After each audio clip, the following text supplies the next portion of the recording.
Et bonjour à tous. Quelle belle introduction. Car enchanté, merci de nous recevoir.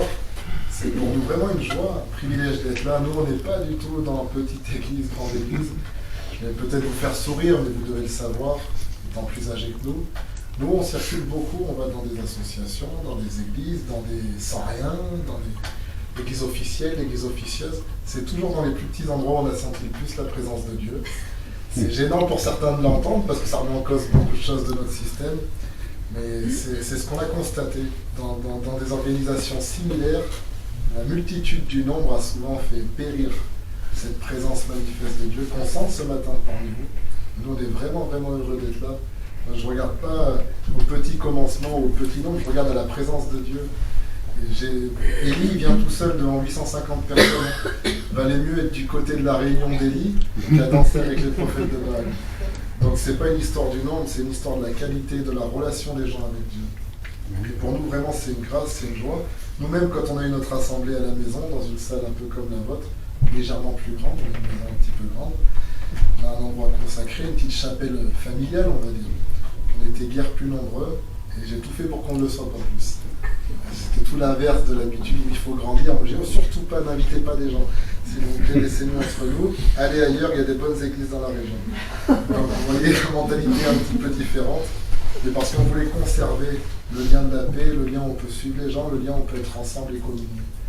C'était important parce que si on veut déverser quelque chose, Jésus il aurait pu avoir une méga church.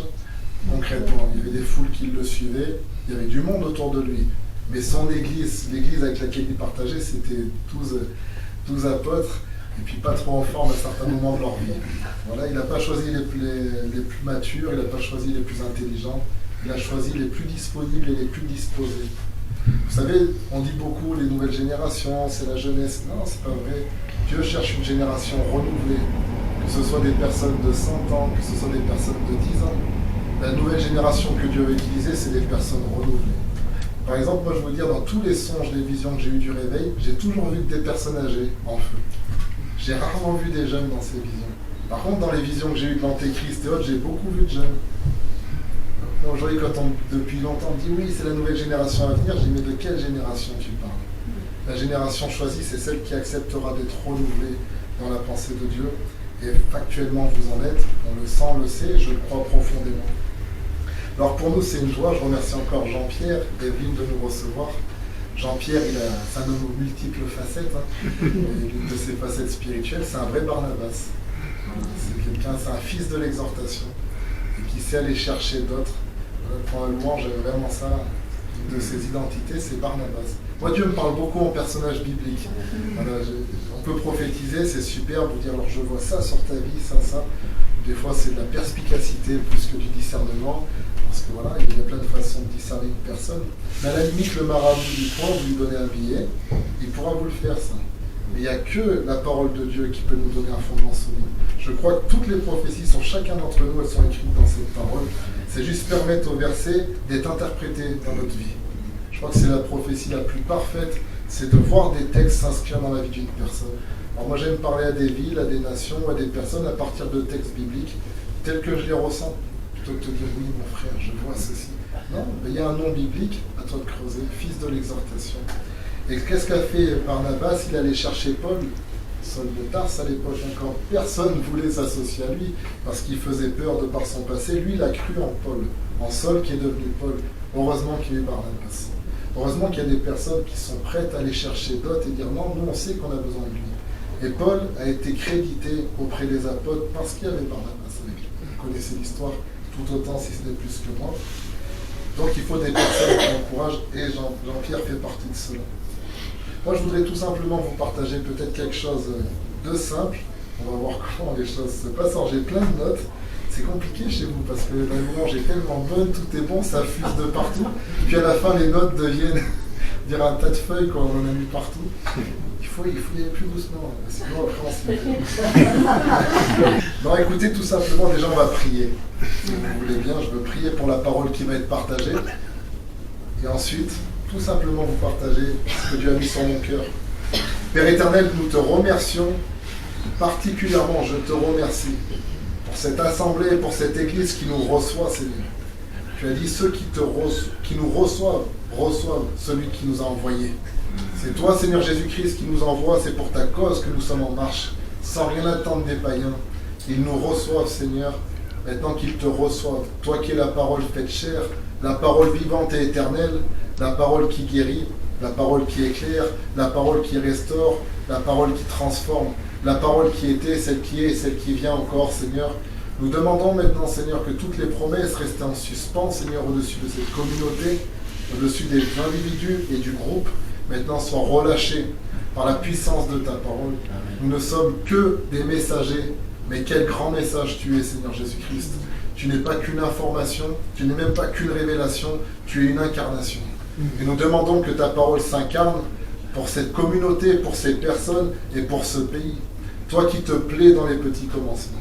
Nous te remercions, Seigneur Jésus-Christ. C'est tellement bon d'être là. Et nous bénissons cette assemblée au nom de notre Seigneur et du leur, au nom du royaume à venir. Au nom de Jésus-Christ. Amen. Amen. Amen. Vous savez ce qui est super, moi j'aime beaucoup avec Jean-Pierre, alors au début c'est stressant, c'est qu'il donne très peu d'informations. Je ne sais pas si vous faites ça quand il vous donne des choses. On est parti en Sardaigne avec lui. Je vous raconte juste l'histoire pour mettre un peu d'humour au début. Alors on est en Sardaigne, alors disparition de Jean-Pierre des radars les 10 jours précédents. Limite on n'a pas l'adresse, quoi. C'est en rigolant. Alors je me suis dit, bon, mais il pense que le Saint-Esprit nous conduit à ce point, quoi. Il y a des vieilles histoires d'hommes du réveil qui fonctionnaient comme ça, ils ne donnaient même pas l'adresse où aller, et si tu es avec toi, tu trouveras. Et ils se sont retrouvés comme ça. Bon, mais écoutez, on a à grandir dans la prophétie. Mais voilà, on se retrouve à la première réunion avec Jean-Pierre. Alors, nous, on est contents de voir notre aîné exercer le ministère. Alors je m'assois tout gentiment à côté de lui, avec Lydie. Jean-Pierre va nous apporter un message. Vous situez, hein, on est dans un endroit. Les gens se demandent si je suis représentant d'une autre religion ou pas. Déjà, c'est suspect. Donc je suis assis. Et Jean-Pierre se lève, ligne pour prêcher. Et puis je me dis, super, on va écouter la parole de Dieu. Et il regarde tout le monde, nous nous réjouissons d'écouter Fabien.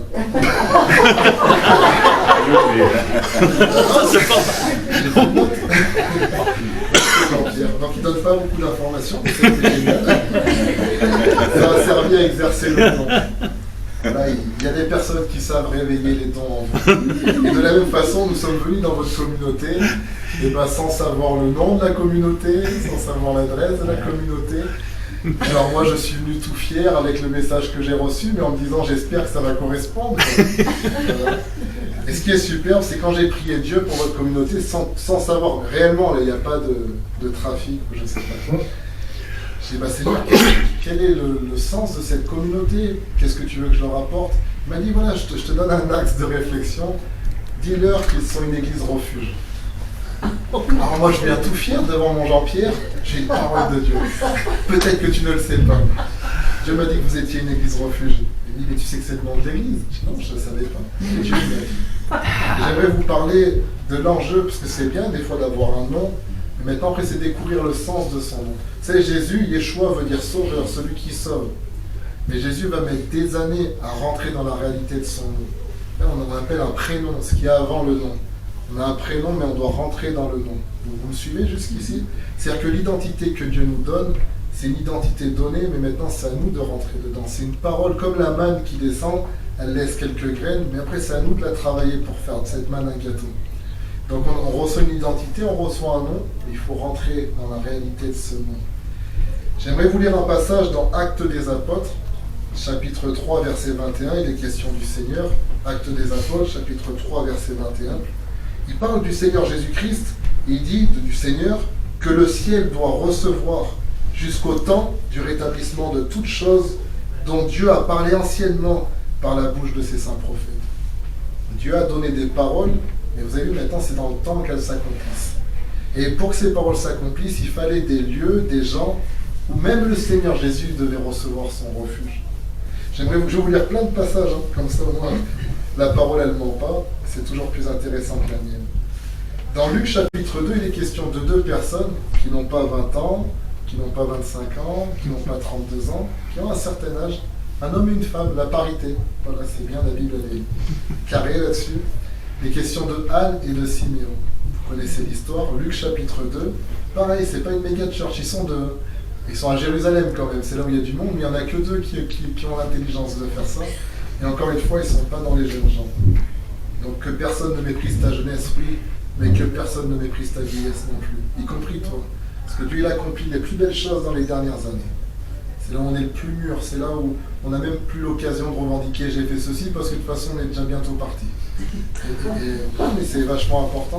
Ce qui nous limite dans la vie des fois, c'est tout le potentiel orgueil qu'il y a derrière les années qui suivent. C'est pour ça que Dieu utilise beaucoup les gens dans leurs dernières années pour des choses puissantes, parce que elles ne sont plus là-dedans. Elles sont passées l'âge des amours, l'âge de l'amour de soi.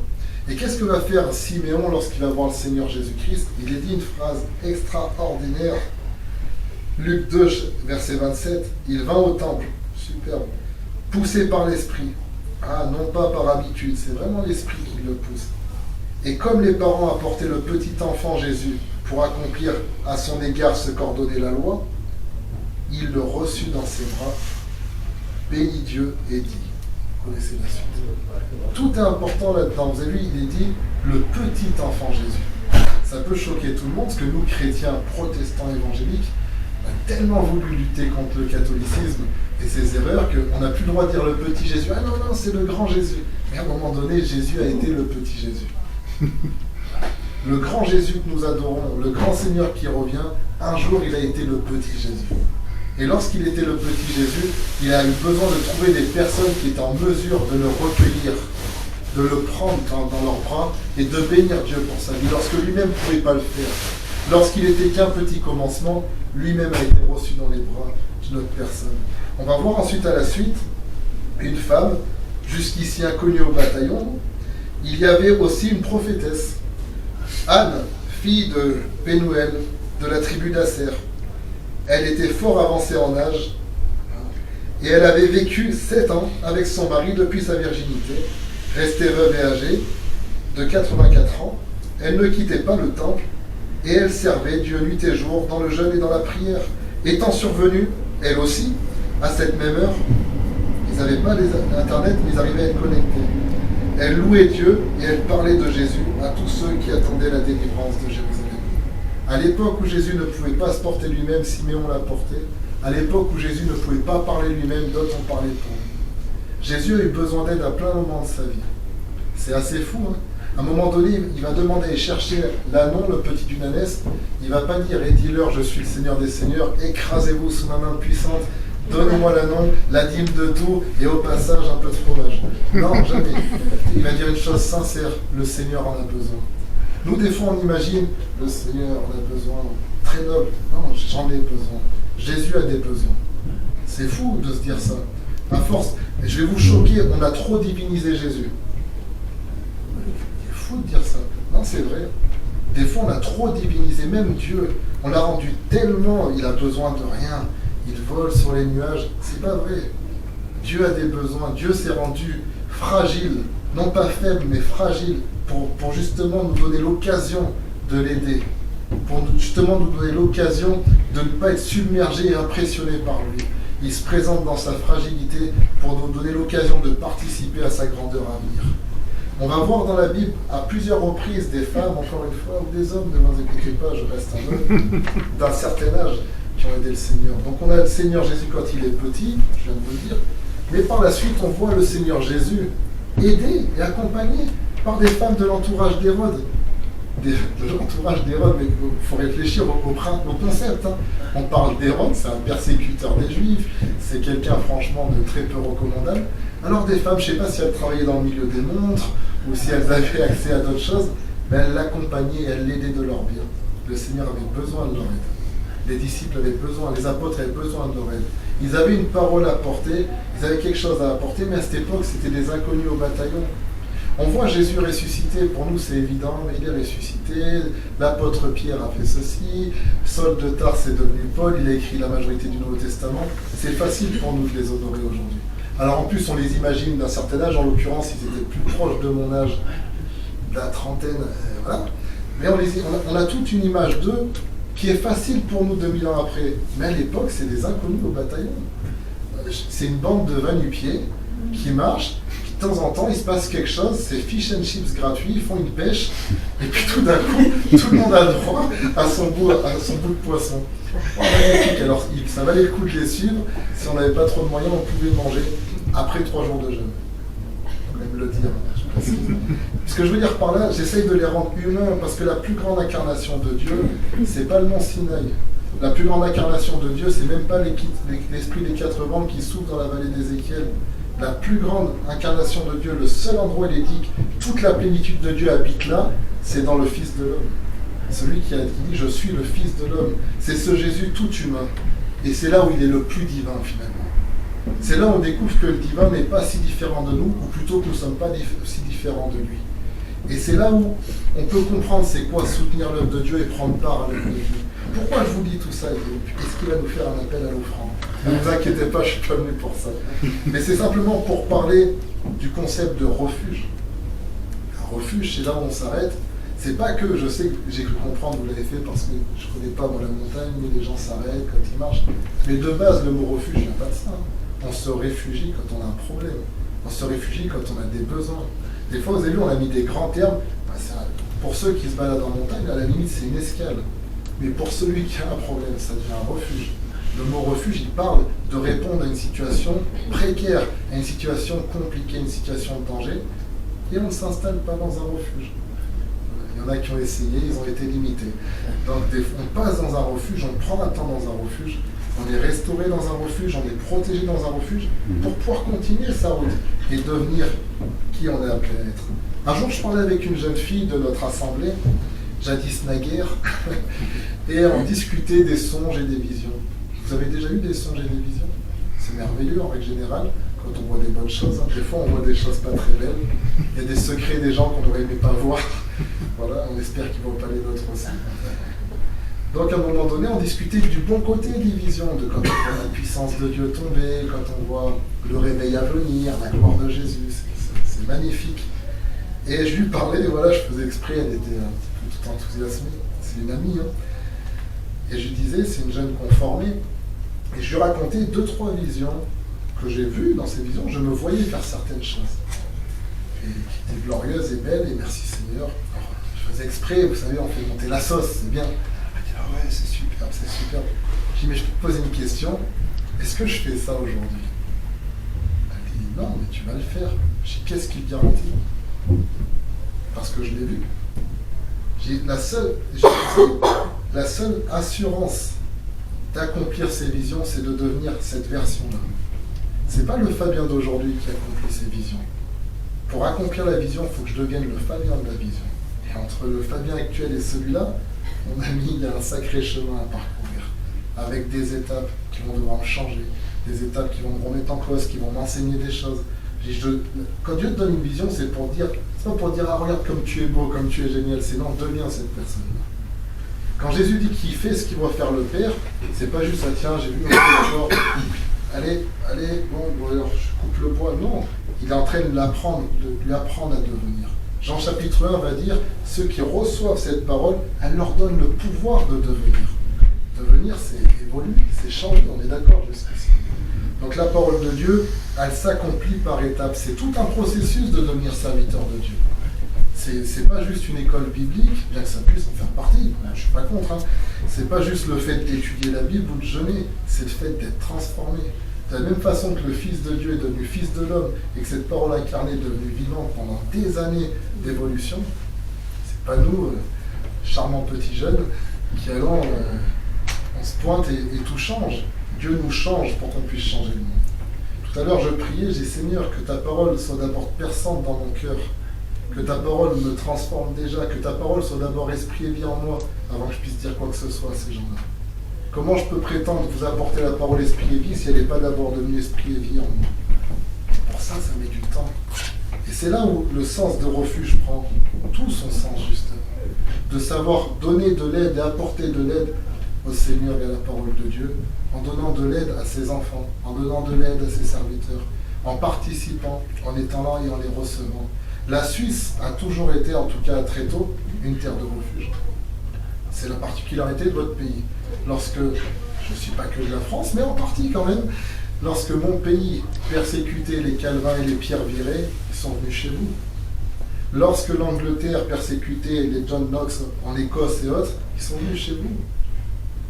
Ils ont trouvé, la parole de Dieu a trouvé refuge chez vous parce que ses messagers ont trouvé refuge chez vous. Alléluia.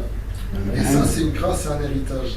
Mais le problème qui se passe, c'est quand on ne sait pas mettre des limites au refuge, quand on accepte tout et n'importe quoi, comme certains contes de la Seconde Guerre mondiale, et bien là, par contre, on devient refuge de meurtrier. Et on participe au péché d'autrui. Donc le refuge aussi doit décider qu'est-ce qu'il accepte ou qu'est-ce qu'il accepte. Un jour, le Seigneur me parlait, il me disait, tu sais, moi de base, je voulais parler au monde entier. Quand je n'ai pas trouvé le monde, je cherche une nation. Quand je n'ai pas trouvé une nation, je cherche une ville. Quand je n'ai pas trouvé une ville, je cherche une communauté. Quand je n'ai pas trouvé de communauté, je cherche une famille. Quand je n'ai pas trouvé de famille, je cherche une personne. Et si je trouve personne, je détruis l'autre. Ce jour-là, j'étais chez mes beaux-parents, j'étais adolescent à l'époque. On n'était pas encore ensemble ni mariés. Bah, je me suis arrêté quelques minutes et j'ai quand même un peu stressé. Je me suis dit, mais Seigneur, est-ce que de nos jours tu trouves quelqu'un? Et là, j'ai compris qui enverrai-je, qui parlera pour nous. Ça m'a marqué pour les prochaines années. Aujourd'hui, Dieu regarde votre communauté, votre pays. Il dit, voilà, est-ce que vous êtes encore prêts à redevenir un refuge pour la parole de Dieu, un refuge pour les serviteurs de Dieu, un refuge par la prière, un refuge par le soutien, un refuge par l'envoi missionnaire, un refuge pour la parole de Dieu. Parce que la parole de Dieu est en exil sur cette terre. Le vrai évangile est en exil sur cette terre. On a une bande de clowns qui se prétendent prédicateurs et qui racontent un tas de bêtises à une génération ignorante. Et les vrais prédicateurs, et la vraie parole de Dieu. Moi je crois que ce terme refuge pour votre soi-disant petite église, c'est parce que vous pouvez être un soutien par la prière et par votre, et par la réception de tout un mouvement que Dieu peut initier.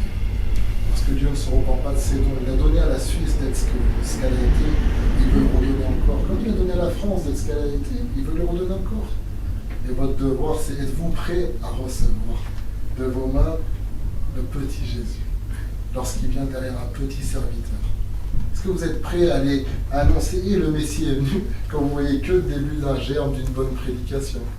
Est-ce que vous êtes prêt à redevenir ses soutiens? Vous savez, je vais être choquant, Jésus il n'a pas besoin d'aide quand il est dans la gloire. Personne n'a besoin d'aide comme ça. Je n'ai pas besoin que tu me dépannes 100 francs si j'ai 1 million sur mon compte. Mais j'ai peut-être besoin que tu me dépannes 10 francs si j'ai pas de quoi mettre de l'essence. Et des fois, les gens, ils veulent te soutenir quand tu n'as pas besoin. Je disais ça avec moi, je suis orphelin. Mais j'ai connu mes parents, bon, bien aimés, je ne suis pas blessé de ça. Mais quand j'ai perdu mon père, j'avais 12 ans, et j'ai vu personne. Alors ma mère, elle a vraiment fait le boulot, aucun problème. Mais c'est quand j'ai passé la trentaine, marié, prédicateur, tout d'un coup, tout le monde voulait être mon père. Alors je suis ton père spirituel, je te connais pas, tu viens d'où? C'est quand j'étais faible que j'avais besoin d'un père. Pas maintenant. À la limite, un conseiller, si tu veux, ou, fais-moi une fondue, ou j'ai pas besoin que tu viennes m'expliquer. C'est comme si je suis marié et on me dit, bon, alors je vais t'aider à trouver ta femme, mais elle est là. Non, c'est pas ma petite sœur. On a 40 décalage. Vous voyez des fois la folie, des fois les gens veulent soutenir l'œuvre de Dieu quand l'œuvre de Dieu elle est prospère. On dirait je suis dans le coup. Ou quand c'est évident de croire. Je prends un peu plein de références, c'est comme si tu voulais maintenant dire je vais soutenir Apple. Non, arrête. Ou Total. Non, ça marche. Ils n'ont plus besoin de ton soutien. À la limite, c'est toi qui as besoin qu'ils t'envoient quelque chose. Voilà. On soutient lorsqu'il n'y a rien, on croit lorsqu'il n'y a rien à voir. Et c'est pour ça qu'on est rétribué quand tout arrive. Quand les apôtres ils disent à Jésus, mais nous on a tout laissé pour suivre, tu étais un inconnu au bataillon, tu descendais de ton village paumé. Là. Et nous, vous savez, je l'ai dit version français courant. Et il dit, vous, et c'est bon qu'elle me dit, vous, mais inquiétez-vous même pas pour vous. Vous êtes là depuis le début, mais pour vous, vous allez juger les tribus, vous serez avec moi dans ma gloire. Vous étiez là quand il n'y avait rien à croire, justement, et vous avez cru. Et c'est pour ça que vous allez être bénis. Que les gens soient conscients ou non. Vous voyez ce que je veux dire? Et c'est ça un refuge. C'est d'accueillir le petit lorsqu'il est dans la faiblesse. Et je crois que c'est ce que vous faites déjà. C'est ce que vous avez fait pendant des années en priant. Ce que vous avez fait peut-être pour certains serviteurs ici. Et je crois que c'est ce que le Seigneur attend de vous. Vous avez été fidèle dans peu de choses qui étaient déjà beaucoup, à un plus haut niveau. Moi, j'ai dit à Jean-Pierre, mais nous, on peut vous envoyer plein de gens, des gens qui seraient très heureux de partager votre communauté, des gens qui n'en ont strictement rien à faire de se dire il y a un amphithéâtre ou quoi, et qui sont des vrais serviteurs de Dieu. Mais des gens sincères, alors qu'ils ont leur style, des fois ils sont un peu atypiques, mais il y a plein de gens qui peuvent venir, vous pouvez faire plein de choses. Des sujets de prière, on peut en donner plein, et il vous appartient à vous. Est-ce que vous êtes prêts à vous élargir à ce niveau, à être un refuge à ce niveau-là? Et j'aimerais vous lire un passage, ça va, je suis cohérent jusqu'ici? Ouais. Vous avez vu, je suis un peu cohérent.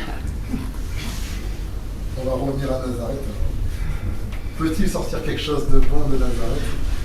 Mon ami va nous dire oui. Hein. On n'est nulle part, personne ne nous connaît. Mais personne ne connaissait Nazareth. Vous étudiez dans l'histoire, Nazareth c'était un lieu de révolte.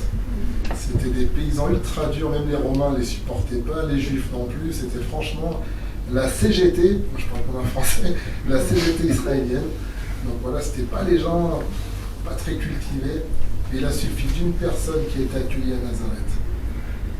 Une personne qui a été accueillie, qui a grandi là-bas, comme un gamin. Et maintenant, tout le monde connaît Nazareth. Tu vas n'importe où, tu dis Nazareth, oui, c'est la ville de Jésus. Vous voyez ce que je veux dire? Parce que cette ville sans importance a reçu une lumière à peine grandissante. Aujourd'hui, elle brille. Pour l'éternité, on parlera toujours, même dans le ciel, on parlera de Nazareth. C'est beau. Ça vaut le coup des fois de croire lorsqu'il n'y a que des petits commencements. J'aimerais vous lire pour revenir à mon thème. Alors, le titre, je vais vous lui donner un nom. Le pays d'en haut, un lieu d'accueil et de transition. L'humour de Dieu, il n'aurait pas pu me dire, mais tu sais, c'est le nom de l'église. C'est dit, je vais te mettre un peu la honte, ça sera marrant. Merci.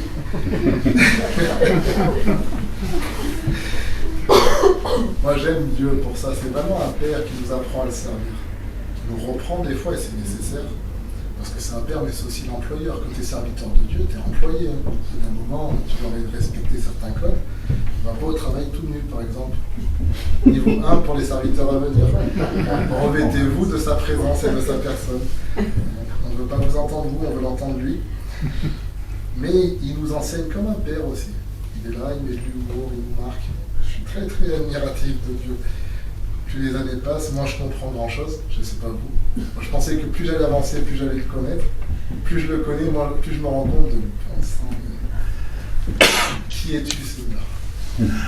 Sincèrement, je fais une petite digression. Les apôtres, ils sont avec lui depuis X temps, et des fois, vous avez vu, il y a des scènes, et qui es-tu?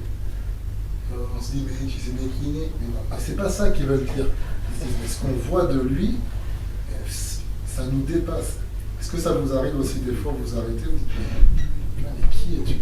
C'est pas que je te connais pas, mais cette partie de toi me dépasse. Dans ma prière ces dernières années, c'est en pleurant souvent, permets-moi de connaître ce Jésus que j'ignore encore. Voilà, j'ai toute une partie de Jésus que je connais, que j'ai rencontré, que j'ai même pu apparaître, que ce que tu veux, pas de problème. Il y a tellement de choses que j'ignore sur Jésus, qui constituent sa personne. Mais qui es-tu, Seigneur? Tu es sûr que tu es notre Seigneur, il n'y a aucun souci, tu es notre grand frère, aucun problème. Mais qui es-tu? Vous voyez ce que je veux dire par là? C'est dur de mettre des mots là-dessus. Que l'Église redécouvre cette facette pour ceux qui pensent connaître pleinement Jésus. Qu'est-ce qui se trompe? Souvent, ils ne le connaissent même pas du tout.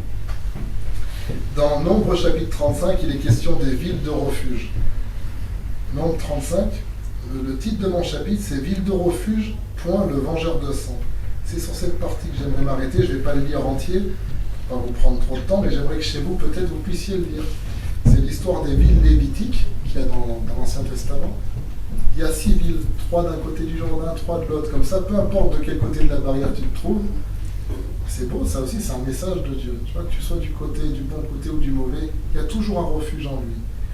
Et c'est des villes qui étaient données aux sacrificateurs, les gens les plus saints d'Israël. Alors, tu dis, c'est surtout là qu'il ne faudrait pas qu'il y ait de péché quand même. Ça serait quand même pas mal. Et bien Dieu, dans son humour, eux, il faut qu'ils soient nickels, mais par contre, vous allez apprendre à recevoir ceux qui ne le sont pas. Seigneur, pourquoi nous éprouves-tu sur la terre? Je ne comprends rien. Plus ça va, je vous dis, je rigole souvent avec Dieu sur ça. Donc ces personnes doivent être saintes, comme nous devons être saints, car notre Père Céleste est saint.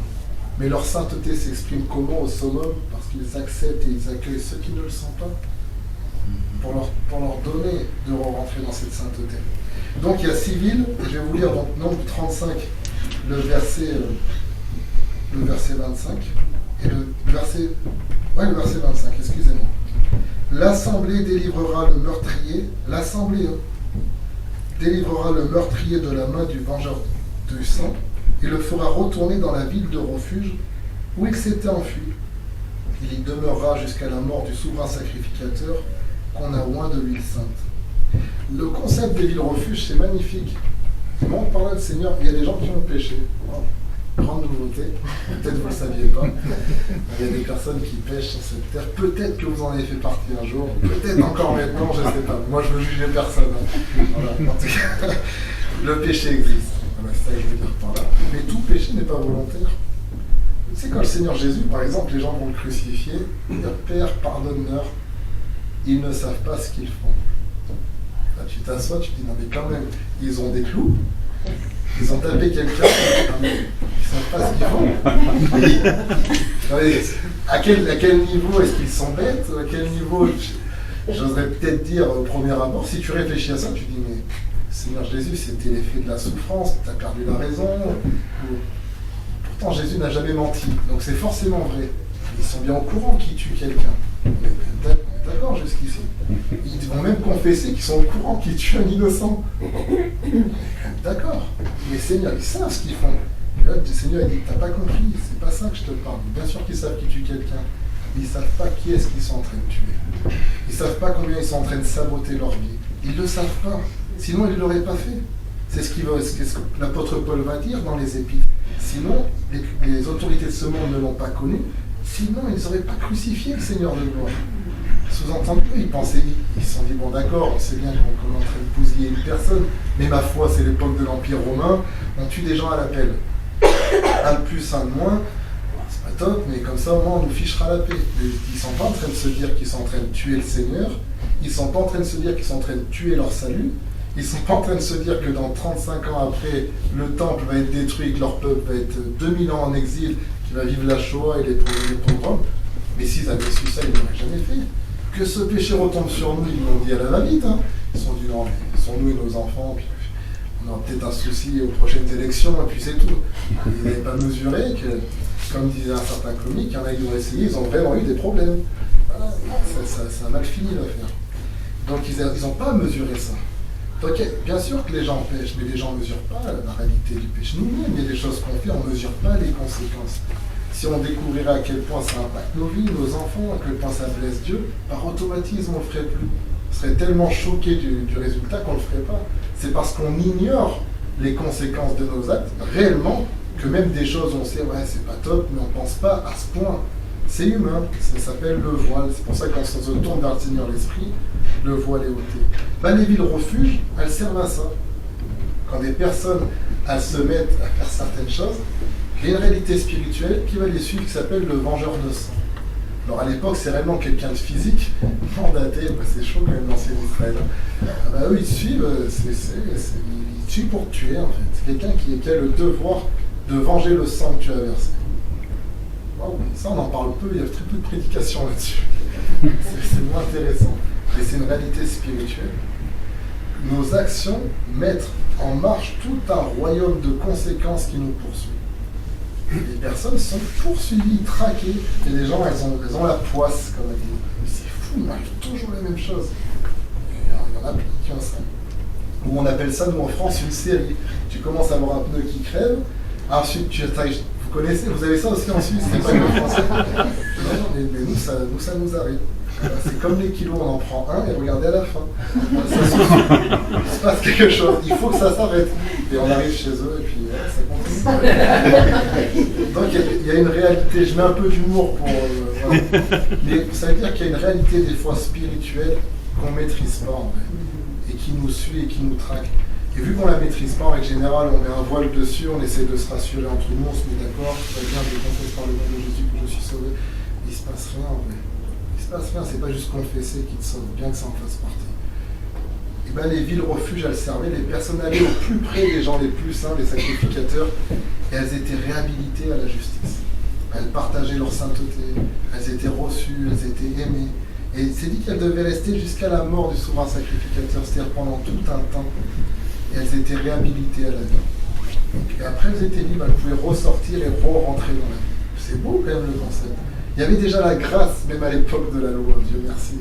Elle était déjà là en prémisse, elle était déjà annoncée, cette grâce qui ne nie pas le mal, mais qui le prend à la racine et qui dit viens, on va t'aider à changer par la communion, par le fait de t'accueillir.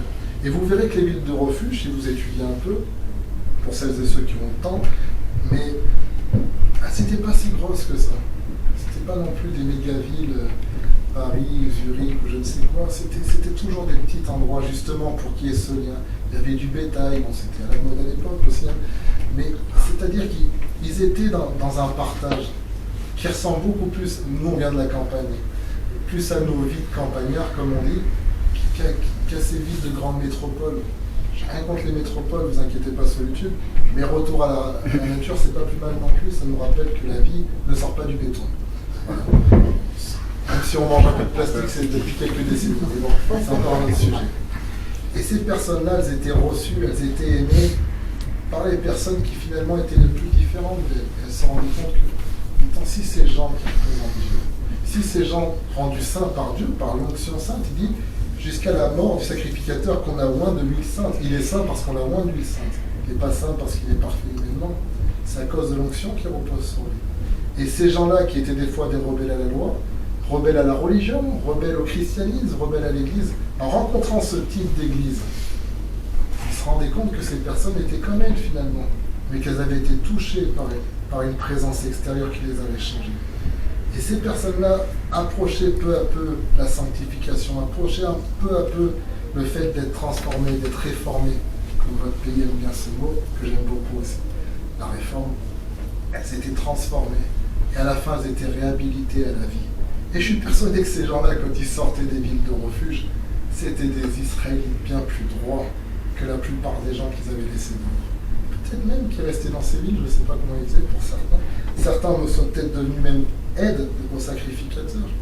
Et c'est comme ça que de cités comme la Suisse, des Calvins et autres sont devenus des pères pour le christianisme. Ils sont venus rejetés de partout, ils sont devenus des pères.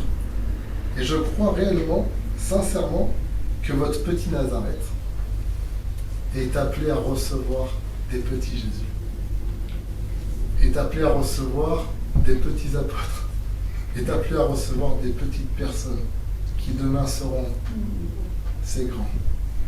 Et ça, c'est le fruit de vos prières en réalité. C'est le fruit de vos prières. Anne, c'est parce qu'elle priait. Siméon, c'est parce qu'il priait. C'est pour ça que personne ne méprise ta vieillesse. J'ai fait un message ce matin à une jeune femme pour lui parler d'anciennes personnes. Il a conseillé de les écouter. Et je lui ai dit, fais attention, tu sais, nous on récolte vite notre génération. Alors, on est fiers, on est content. Parce que les autres, ils ont beaucoup semé avant nous. Je dis, et celui qui récolte suit de près celui qui sème. Et tu sais, ça aussi, c'est un test de Dieu. C'est justement pour voir si tu vas mépriser celui qui a semé. Je dis donc, sois juste intelligente, donne du respect à ceux dont tu manges la réponse. C'est important. Je fais beaucoup de digressions, vous avez vu. Mais c'est important, la parole de Dieu, elle est vivante. Hop, j'aimerais vous lire dans Matthieu, chapitre 2, versets 19 à 23. Si vous permettez. Je vais vous lire un dernier passage. Ça va au niveau du temps, je ne suis pas trop long, vous arrivez. Je ne vous perds pas trop dans toutes mes pensées.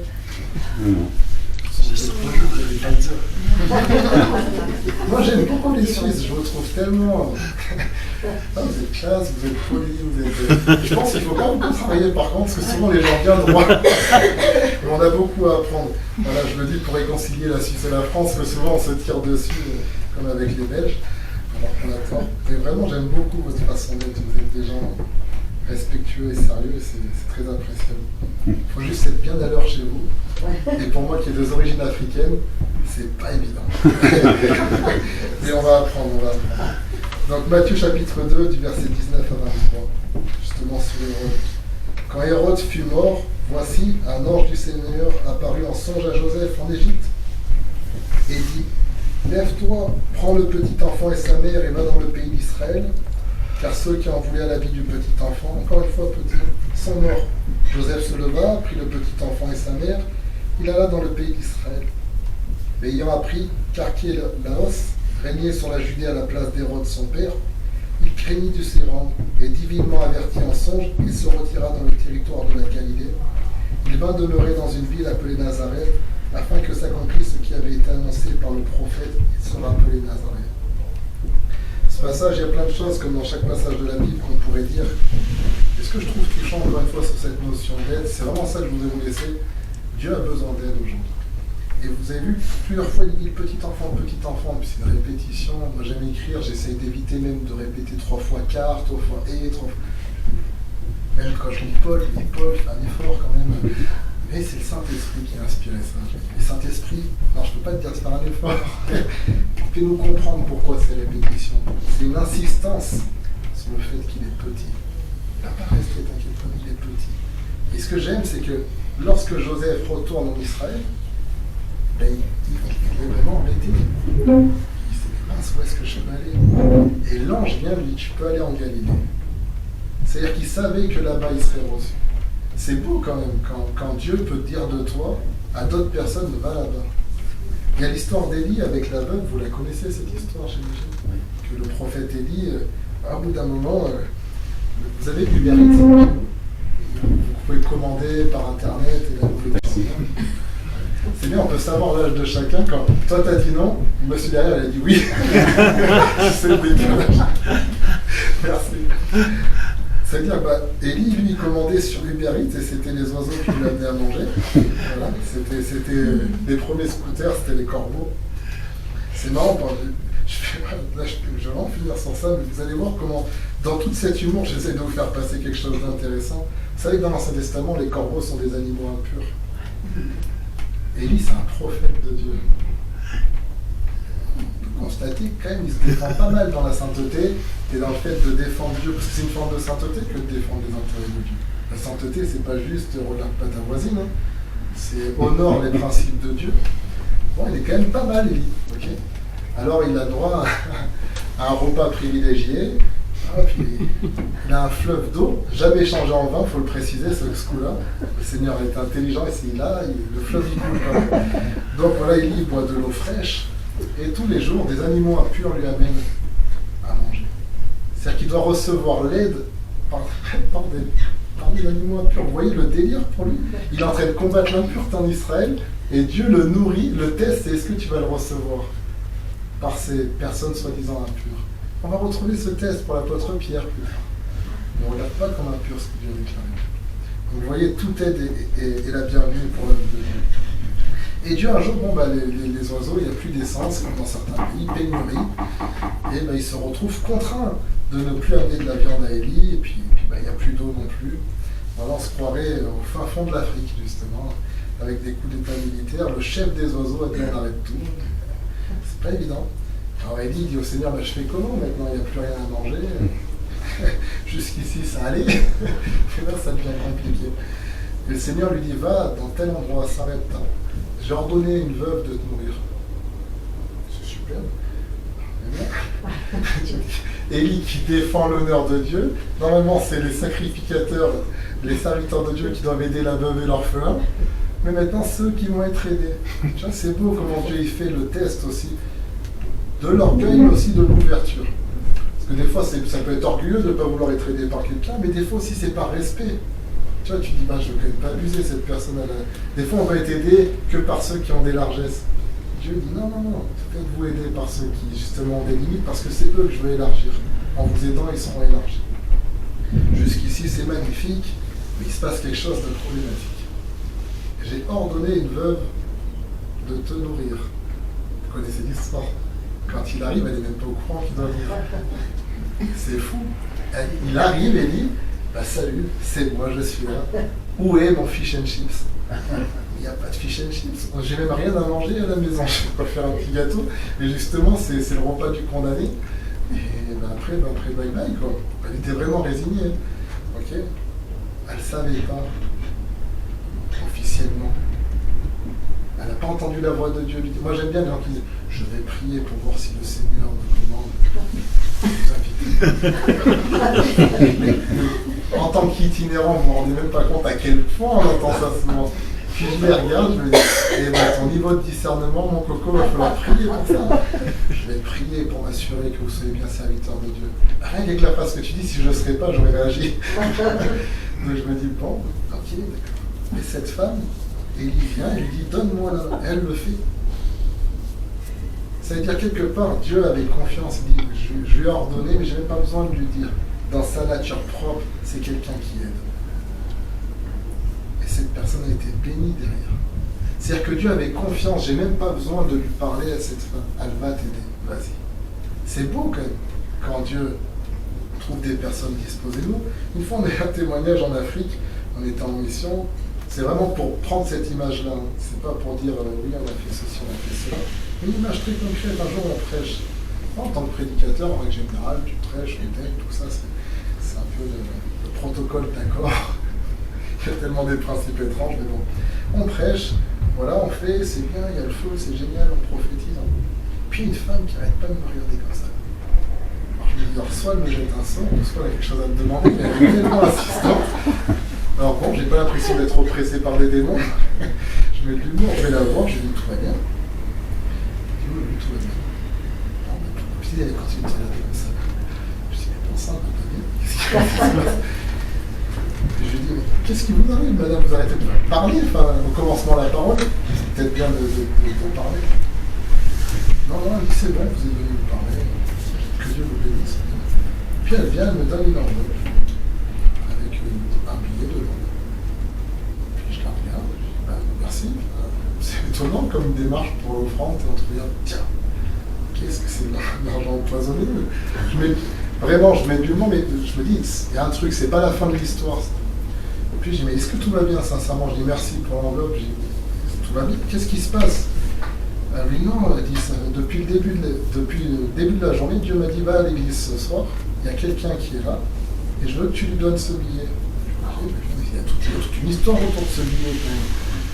Puis j'ai l'impression qu'elle le fait du mieux qu'elle peut, mais pas évident. Je me pense, mais c'était pas une grosse somme, hein, c'était vraiment un petit billet. Je me dis, tiens, donc, c'était quand quelqu'un a du mal à te donner un petit billet, soit il est radin, soit il a vraiment des problèmes. Elle n'avait pas l'air d'être radine. Perspicace, tu vas prophétiser? Non, je suis perspicace. Elle a du mal à te lâcher. Je dis, mais madame, qu'est-ce qui vous arrive? Elle me dit, bah, non, mais j'ai s'il vous plaît, dites-moi. N'inquiétez-vous pas, moi, humblement, je pense être un ami de Dieu. Donc si Dieu vous a dit de me donner, il y a une raison. Dites-moi, c'est quoi votre situation?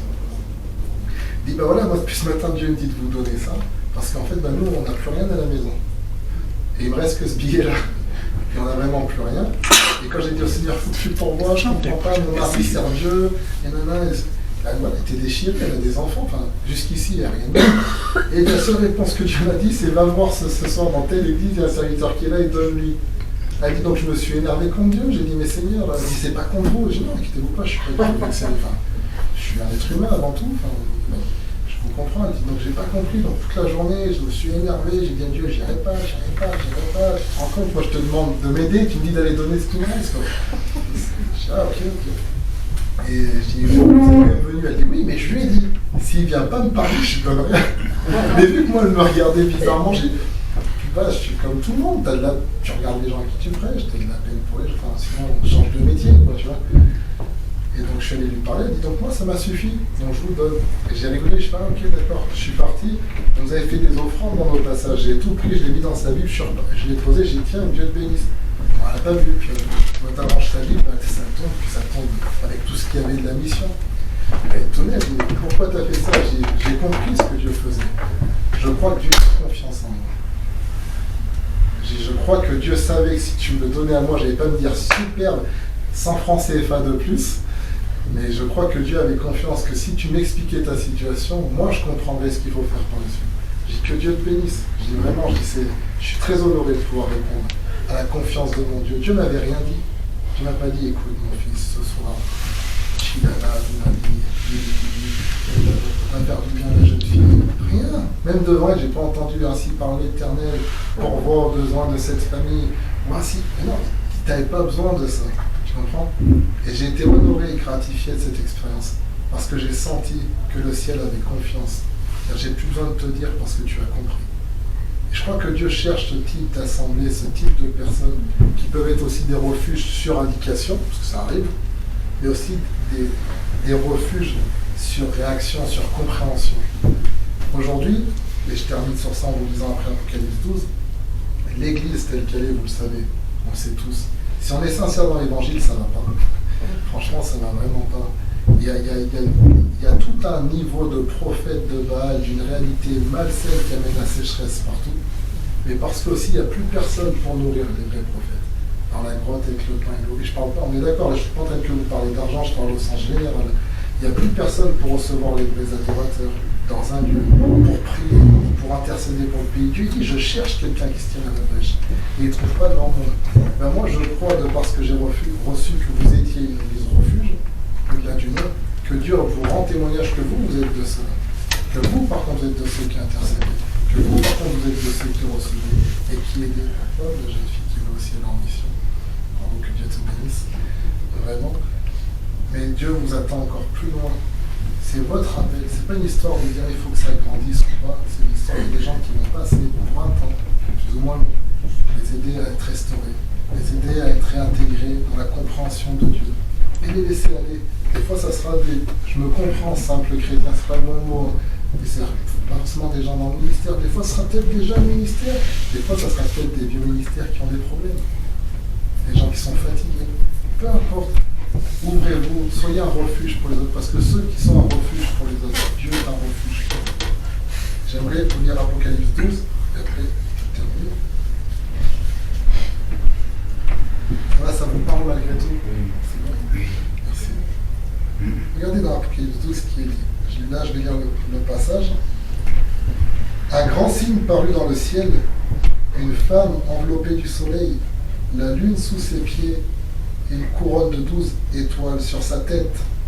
Elle était enceinte et elle criait, étant en travail et dans les douleurs de l'accouchement. Un autre signe parut encore dans le ciel, et voici, c'était un grand dragon rouge, ayant 7 têtes et 10 cornes, et sur ces 7 têtes un diadème. Sa queue entraînait le tiers des étoiles du ciel, et les jetait sur la terre.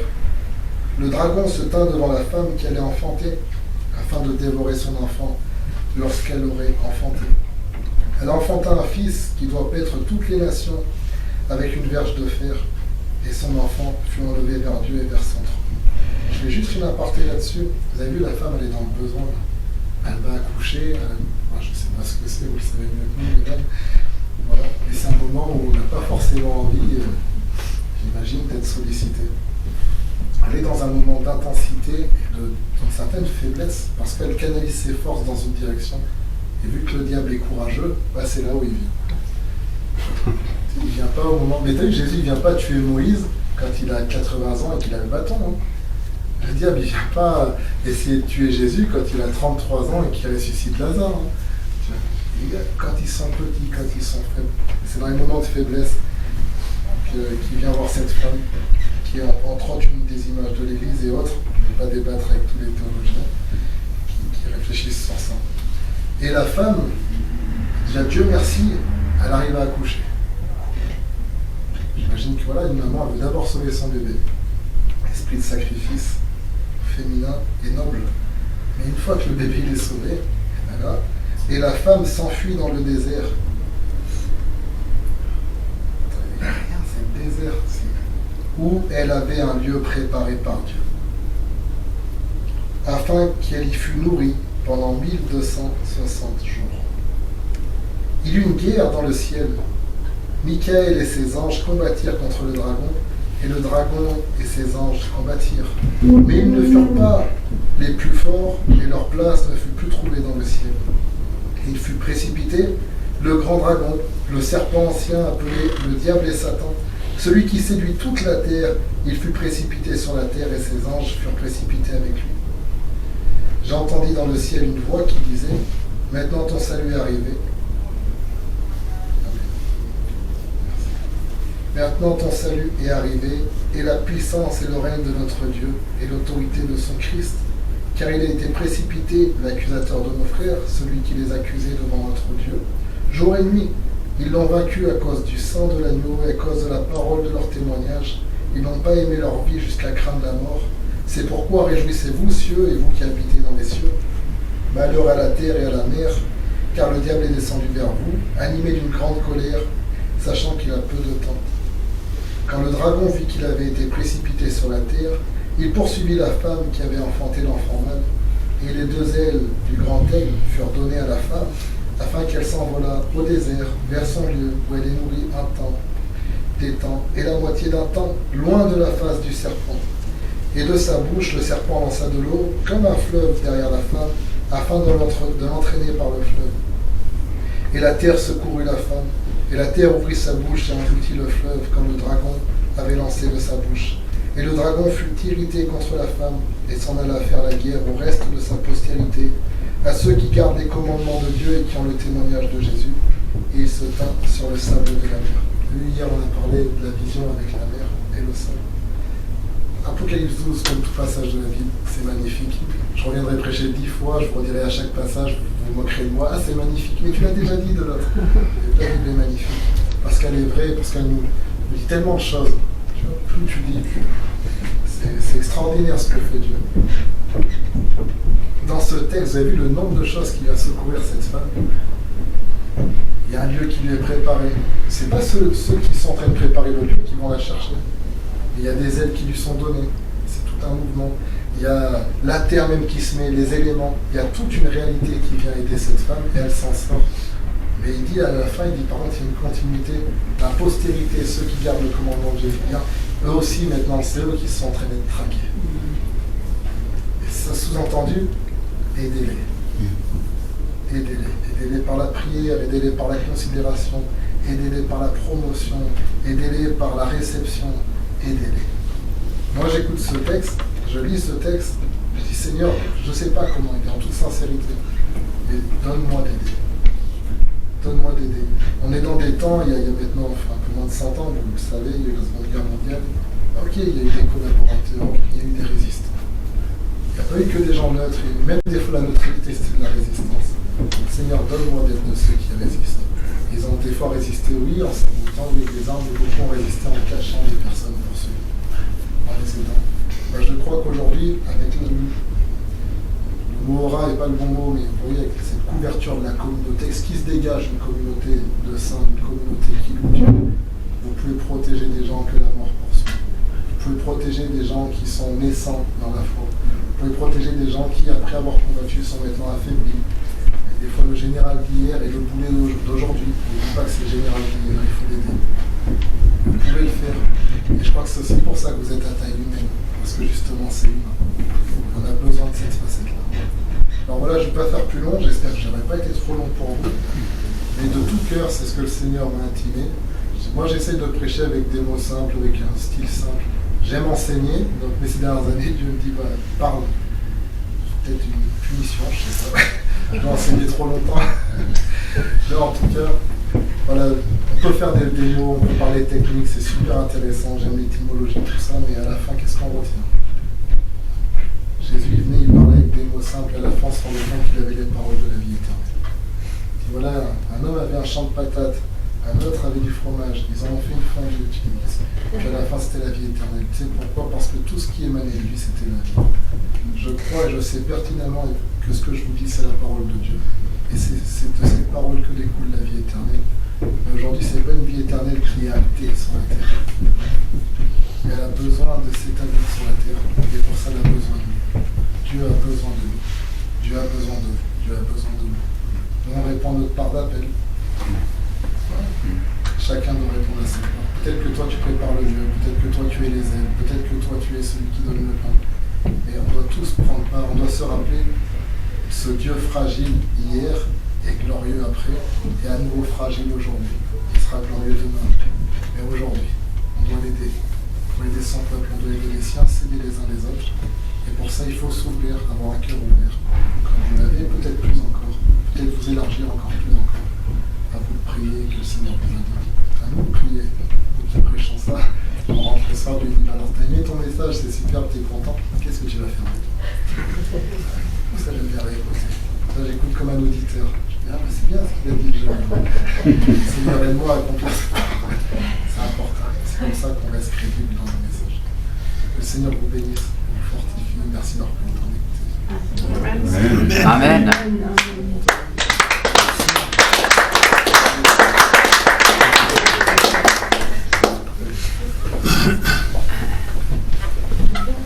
Juste rajouter une image, deux images que le Seigneur m'a données pour vous. Et pour moi, il y a les deux. Il y a ce que vous faites, ce que vous êtes et pourquoi vous le faites. Je ne savais pas trop par où commencer. On commence par pourquoi vous le faites ou par ce que vous faites. Donc je vais faire dans l'ordre chronologique. La première image que j'ai eue, c'était une image désertique.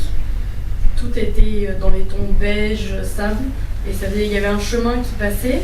Et derrière ce chemin, il y avait une petite maisonnette en pierre et un puits. Un puits en pierre qui avait été bâti, qui était une hauteur comme ça à peu près. Et il y a notre belle Evelyne qui était au bord du puits. Et puis elle prenait de l'eau avec une sorte de saladier qui avait une poignée. Et elle puisait de l'eau, il y avait des gens qui passaient et elle versait de l'eau pour leur donner. Et pour moi, c'est Evelyne, mais c'est aussi l'église que vous êtes. Ça représente ce que vous êtes, ce refuge là où les gens peuvent venir prendre de l'eau sur le chemin où ils sont, dans ce lieu aride peut-être de leur vie, cette période difficile de désert que chacun peut traverser, que chacun de nous connaît, un moment dans sa vie. Et ben, il y a un lieu où il y a de l'eau. Et ce qui m'a marqué, c'est que tout était sec, il n'y avait pas de verdure. Mais Evelyne qui puisait l'eau, elle n'avait pas une corde et un seau qui descendaient dans l'eau et qu'elle devait remonter. Le puits était plein à ras-bord. Et elle n'avait même pas besoin de se pencher ou de se baisser. Elle ramassait juste l'eau comme ça à la surface et elle pouvait la donner. Et je pense que c'est bien représentatif de ce que vous êtes. Il y a une source qui est là, qui est pleine à ras-bord. Et c'est peut-être un lieu désertique ou en tout cas un temps de désert pour ceux qui passent. Mais il y a une eau qui est là, qui est vive et qui est pleine. Il y a une quantité qui est profonde. Et la deuxième image que j'ai eue, c'était pendant la louange, quand vous avez chanté « Fait pleuvoir ». Et d'un coup, j'ai vu le lieu ici, l'église, qui était comme si je le voyais depuis l'extérieur. Et elle était disposée sur un rocher solide et vraiment une roche brute, sans verdure ou quoi que ce soit. Et l'église était posée dessus. Et entre le rocher et le sol de l'église, on va dire, je voyais de l'eau qui coulait, une source qui jaillissait, qui coulait abondamment et qui se répandait dans toute la vallée. Et je pense que c'est aussi l'image de ce puits. Et ce que vous faites, c'est que vous donnez de l'eau à ceux qui passent. Et pourquoi vous pouvez le faire, c'est parce que votre église, ce que vous êtes, votre communauté, chacun de vous, vous êtes bâtis sur ce rocher, sur cette source qui est vivante, qui était bien bouillonnante et qui éclaboussait partout et qui se répandait partout. Amen. Celui qui arrose sera à son tour arrosé. Amen. Il faut d'abord arroser, distribuer l'eau avant de pouvoir être soi-même arrosé. Voilà. Salut. Merci.